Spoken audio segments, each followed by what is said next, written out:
তো রিসেন্ট কয়েক মাস এসআইআর নিয়ে বারবার যে নামটা আমাদের খবরে উঠে এসছে সেটা হচ্ছে দেশের নির্বাচন কমিশন এবং তার নির্বাচন কমিশনার। এই দুটো নাম কিন্তু বারবার ঘুরে এসছে সাধারণ মানুষের মুখে মুখে। তো এখন যারা কম্পিটিটিভ পরীক্ষায় তোমরা যুক্ত আছো, তোমাদের কাছে নিশ্চয়ই নির্বাচন কমিশন এবং নির্বাচন কমিশনার এই দুটো পুরো ক্রিস্টাল ক্লিয়ার আইডিয়া থাকাটা খুব দরকার। যে জিনিসটা অ্যাকচুয়ালি কী, তার খায় না মাথায় দেয়, পুরোটা জানতেই হবে তোমাকে। পরীক্ষা আসবে, এখান থেকে কোশ্চেন ধরে এগোতে পারো আগামী বিভিন্ন পরীক্ষায়। তো আজকের যে বিষয়টা নিয়ে আলোচনা করব সেটা হচ্ছে মুখ্য নির্বাচন কমিশনার বা চিফ ইলেকশন কমিশনার সিইসি, এই পদটা নিয়ে আলোচনা করব। এবং যেটা এই মুহূর্তে খবরে উঠে আসা সেটা হচ্ছে ইমপিচমেন্ট প্রসেস বা অপসারণ, চিফ ইলেকশন কমিশনারের অপসারণ। তো এখন ব্যাপারটা হচ্ছে আমরা কিন্তু পুরোটাই বুঝবো শুধুমাত্র এডুকেশনাল পারপাস, আমাদের কাছে অন্য কোনো রকম পার্সপেক্টিভ নেই এবং আমরা সেটা বুঝতেও যাব না। তো এখন চিফ ইলেকশন কমিশনারের অপসারণ, এই ব্যাপারটা বোঝার আগে একটু দেখে নিই নির্বাচন কমিশন অ্যাকচুয়ালি কী। তো নির্বাচন কমিশন হলো ভারতের একটি স্বাধীন সাংবিধানিক সংস্থা। প্রতিটা লাইন থেকে তুলে তুলে কোশ্চেন আসবে। একটি স্বাধীন এবং সাংবিধানিক সংস্থা, কিন্তু কনস্টিটিউশনাল পোস্ট নির্বাচন কমিশন। এটি ভারতের লোকসভা, রাজ্যসভা, রাষ্ট্রপতি এবং রাজ্য বিধানসভা নির্বাচন পরিচালনা করে। তাহলে কি কি পরিচালনা করে? লোকসভা হতে পারে, রাজ্যসভা হতে পারে, রাষ্ট্রপতি নির্বাচন হতে পারে, রাজ্য বিধানসভা নির্বাচন হতে পারে, সমস্ত কিছু কন্ডাক্ট করে থাকে ইলেকশন কমিশন। সংবিধানের অনুচ্ছেদ 324-এ এর উল্লেখ আছে। 324 নম্বর ধারায় সমস্ত কিছু ইলেকশন কমিশন সম্বন্ধে উল্লেখ করা আছে।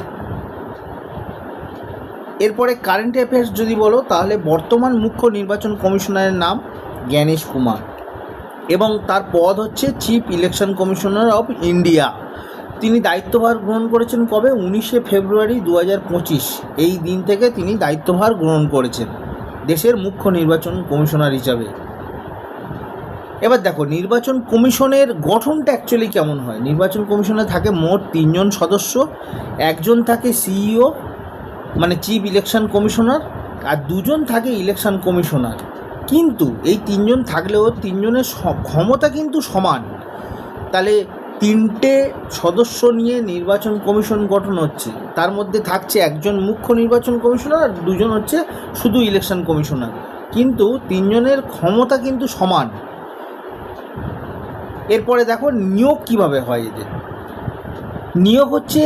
নিয়োগ করেন ভারতের রাষ্ট্রপতি। আমাদের দেশের রাষ্ট্রপতি কিন্তু এই মুখ্য নির্বাচন কমিশনার বা ইলেকশন কমিশনারকে নিয়োগ করে থাকেন। বর্তমানে একটি সিলেকশন কমিটি সুপারিশ করে।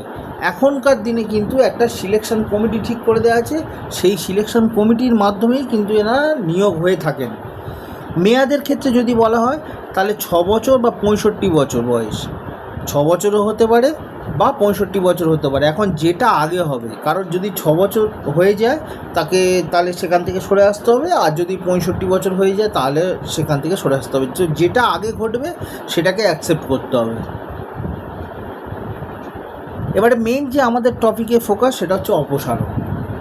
ইসি চিফ ইলেকশন কমিশনার, একে অপসারণ করতে গেলে কি কি করতে হয় বা কী তার প্রসিডিওর, সেগুলো আমরা আজকের বুঝব। দেখো সুপ্রিম কোর্টের বিচারপতির মতো পার্লামেন্টের ইমপিচমেন্ট প্রক্রিয়ায়, সুপ্রিম কোর্টের বিচারপতিকে যেমন অপসারণ করতে গেলে পার্লামেন্টে ইমপিচমেন্ট আনতে হয়, ঠিক তেমনি এই চিফ ইলেকশন কমিশনারের অপসারণের ক্ষেত্রেও কিন্তু একই প্রক্রিয়া। তো ইলেকশন কমিশনার অপসারণ, এটা কিন্তু সিইওর ক্ষেত্রে পার্লামেন্টে ইমপিচমেন্ট প্রস্তাব আনা হচ্ছে। আর যদি বলে শুধু ইলেকশন কমিশনার, মানে বাকি 2 জন যে ইলেকশন কমিশনার থাকেন তাদের অপসারণের ক্ষেত্রে রাষ্ট্রপতি অপসারণ করতে পারেন, কিন্তু চিফ ইলেকশন কমিশনারের সুপারিশ প্রয়োজন। তাহলে এখানে যিনি মুখ্য নির্বাচন কমিশনার ছিলেন তার ক্ষেত্রে শুধুমাত্র পার্লামেন্টে ইমপিচমেন্ট প্রক্রিয়া হচ্ছে, বাট ইলেকশন কমিশনারের ক্ষেত্রে কিন্তু রাষ্ট্রপতি অপসারণ করবেন, বাট তিনি কার কনসার্ন নেবেন না, চিফ ইলেকশন কমিশনারের সুপারিশ নেবেন বা কনসার্ন নেবেন। এবার দেখো নির্বাচন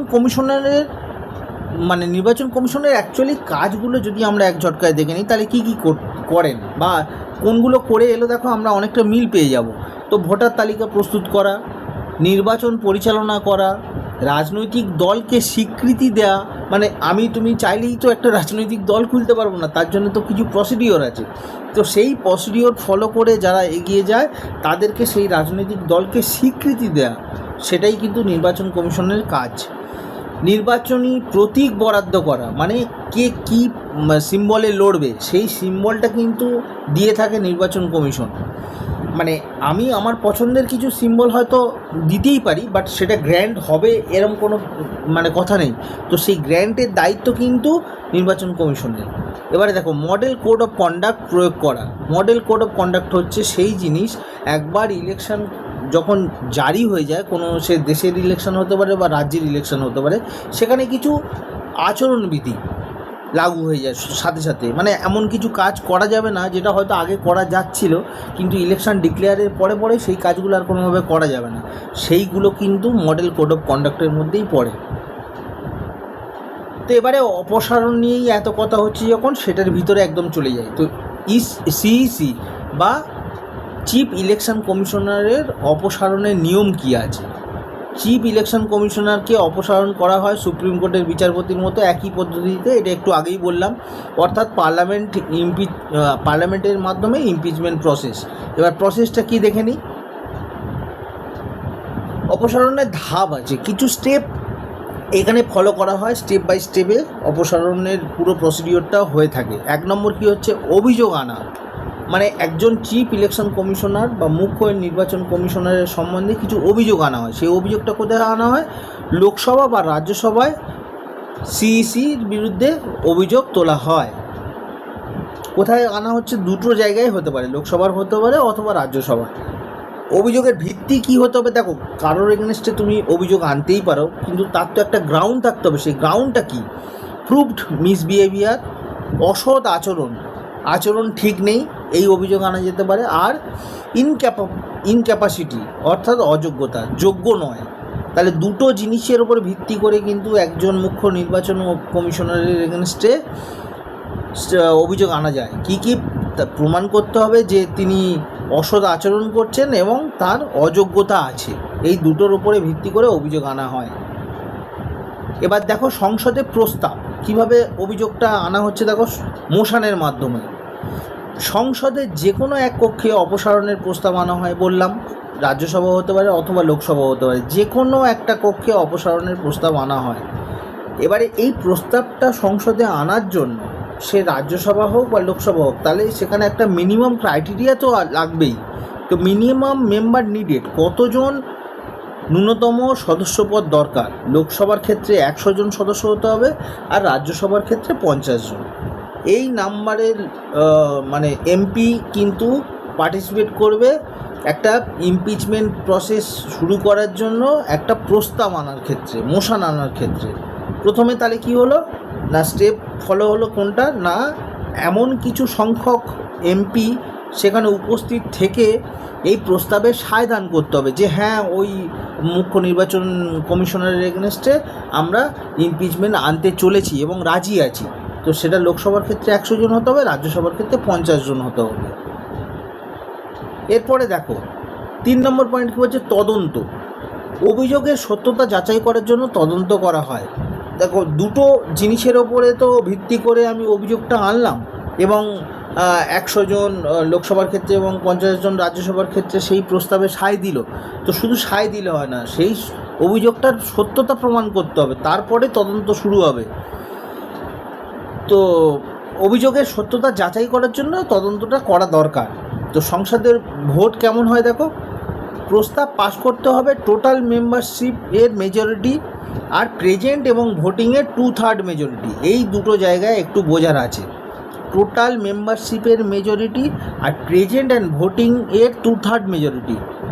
এই শর্ত কিন্তু দুটো কক্ষেই পূরণ করতে হবে, মানে লোকসভা এবং রাজ্যসভা দুটো ক্ষেত্রেই কিন্তু, যেখানেই এই প্রস্তাব আনা হোক না কেন সেক্ষেত্রেই কিন্তু এই দুটো মেজরিটির ব্যাপারটা দেখতে হবে।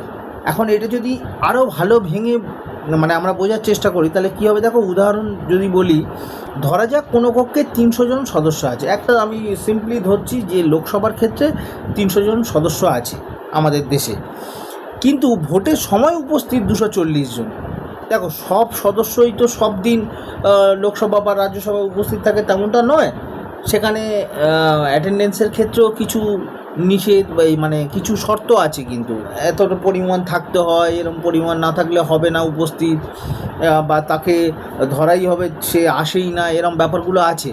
তো আমি এটা একটা উদাহরণস্বরূপ বলতে পারি যে 300 জন সদস্যের যদি মোট সদস্য সংখ্যা হয়ে থাকে, কিন্তু ভোটের সময় উপস্থিত আছে 240 জন।